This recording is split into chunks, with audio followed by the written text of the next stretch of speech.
ये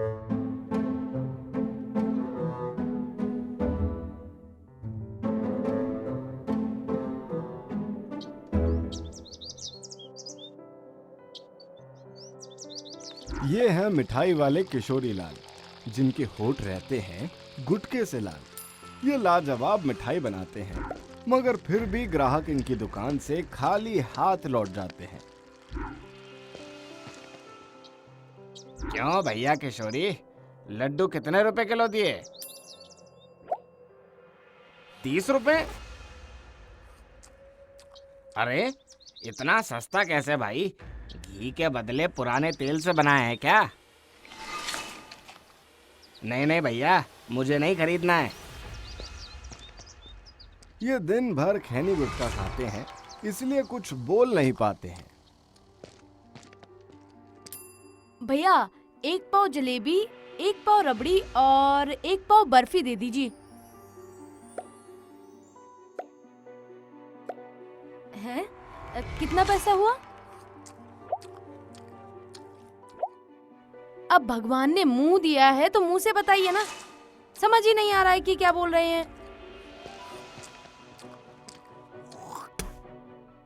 100 रुपए की रबड़ी, 50 की जलेबी और 80 की बर्फी। इतनी देर से समझा रहे हैं, समझ ही नहीं आता तुमको। बढ़िया गुटखा खैनी दबाए थे मुंह में, थूकना पड़ गया। 10 रुपए का नुकसान करवा दिया हमारा। अगर ऐसी ही बात है तो मुझे नहीं लेना आपसे कुछ भी, मैं कहीं और से जाके ले लूंगी। ए लालू, जाके 4 खैनी के पैकेट और चूना ले आ बेटा।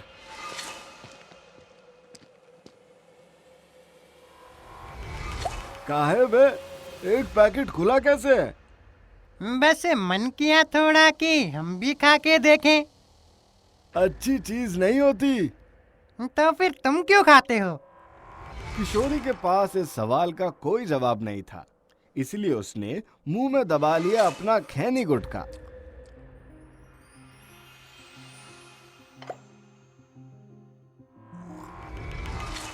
सब्जी में मिर्ची बहुत डाल दी है। लेकिन हम मिर्ची तो नाम मात्र ही डाले हैं। लगता है हमारे गाल में छाला हो गया है। हमको दिखाइए जरा। हे भगवान, काफी बड़े छाले हो गए हैं।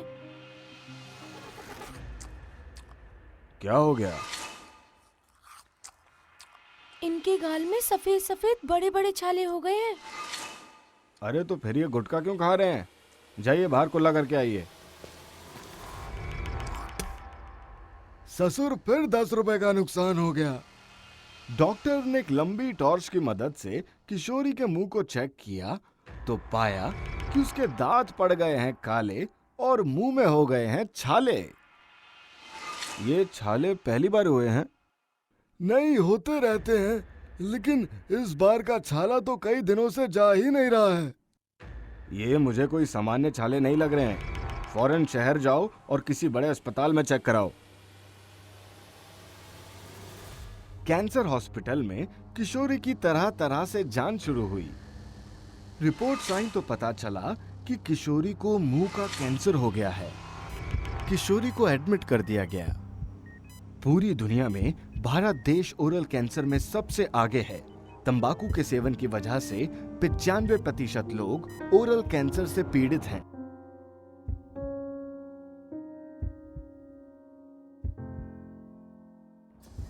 उधर गांव में दुकान बंद थी, इसीलिए पैसों की किल्लत होने लगी। लता को अपने जेवर बेचने पड़े। फिर घर भी बिक गया, लेकिन मुश्किल थी कि कम ही नहीं हो रही थी। देखिए किशोरी लाल जी, बाएं गाल की सर्जरी करनी पड़ेगी, नहीं तो कैंसर फैल भी सकता है। लेकिन डॉक्टर साहब, अब हमारे पास बिल्कुल भी पैसा नहीं है। जेवर, घर, जमीन सब कुछ तो बिक गया। बहुत सारी समाज सेवी संस्थाएं हैं, ये हैं इनके पते और नंबर। इनसे मिलिए, जरूर आपको कुछ ना कुछ मदद मिलेगी। ये लो, ये फॉर्म भर दो। इतना कहा जाता है कि तंबाकू गुटखा मत खाओ, सिगरेट मत पियो, मगर लोग हैं कि समझते ही नहीं। आप लोग तो कोई नशा नहीं करते ना? हम में से कोई नहीं करता, बस वो ही मुंह में लबालब खैनी भरे रहते थे। हम तो कितना मना किए थे, मगर कहते थे मजा आता है। वही मजा कैंसर बन के सजा दे रहा है जीजा जी को। तंबाकू की वजह से प्रतिदिन देश में 3500 लोगों की मौत होती है। किस्मत अच्छी थी किशोरी लाल की, सर्जरी सफल हुई उनके गाल की। महीनों बाद खुली दुकान, किशोरी फिर बनाने लगे तरह तरह के मिष्ठान। नहीं खुल पाता है मुंह ठीक से ऑपरेशन के बाद, कर नहीं पाते हैं किसी से बात, लेकिन सबक सीखा उन्होंने, छोड़ दिया सदा के लिए गुटखा खैनी तंबाकू का साथ। और इस दफा ग्राहकों की लगी होड़, वजह थी दुकान के बाहर लगा एक बोर्ड। तंबाकू गुटखा खैनी धूम्रपान छोड़ने वालों को 3 महीने तक मिलेगी मुफ्त 100 ग्राम रबड़ी। गुटखा तंबाकू छोड़ने हेतु संपर्क करें हेल्पलाइन नंबर पर।